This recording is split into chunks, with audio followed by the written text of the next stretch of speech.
Həqiqət yolunda atılan addımlar.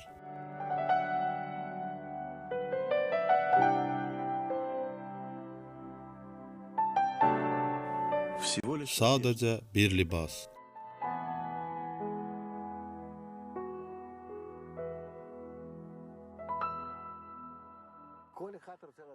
Hər bir insan ruhların dövr etmə sirrini bilmək istəyir.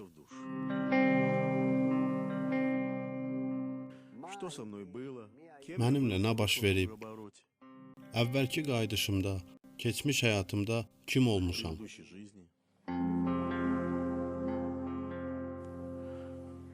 Görəsən, bu dünyaya bir də qayıdacammı?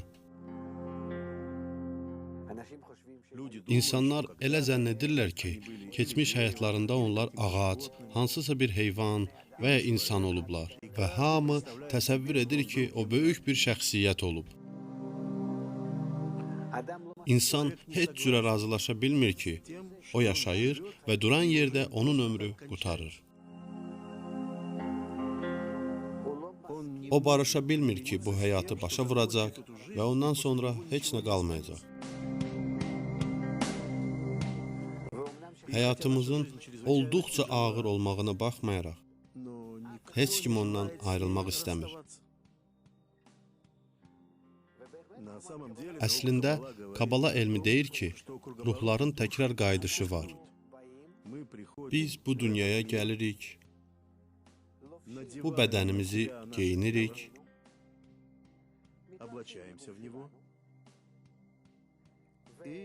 bürünərək onunla yaşayırıq, bu gözəl köynək kimi. Daha sonra isə onu yumağa atarıq.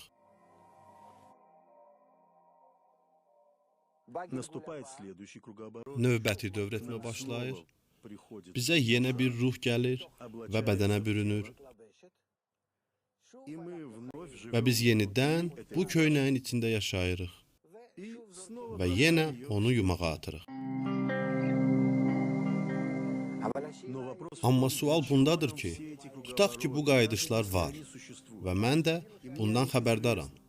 Bu mənə nə verir və bundan sonra məndə nə qalır? Bütün bu müddət ərzində həqiqi mən bu köynək deyil. Əsl mən bu köynəyin içində olan məhfumdur. Mən insanam, ruh da həmçinin. Ruhun bədənə geyinməsi sayəsində o öz kökünə qayıda biləcək və onunla birləşəcək. Bal-Sulam, müdrikliyin bəhrəsi. Bizim problemimiz ondadır ki, bütün ömrümüz boyu köynəyin təmizliyi haqqında, onun formasını qorumaq haqqında düşünürük. Biz heç düşünmürük ki, bizim ruhumuz nəyəsə çatmaq naminə daim yeni bədənlərə bürünür. Nəhayət sonda bir hədəfə varmaq naminə ruhumuzla heç bir əlaqəmiz yoxdur.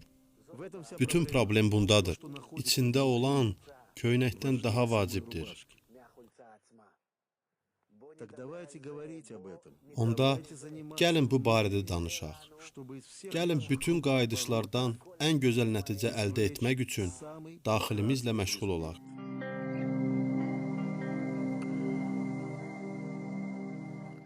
Ey insan, bu köynəyin içində nə var?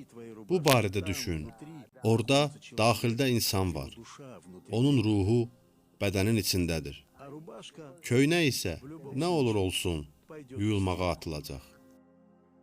Yolun sonunda Yaradanın öz məxluqatına həzz vermək üçün fikirləşdiyi bütün mükəmməl nəticələri əldə etmək hər bir kəsə qismət olacaq.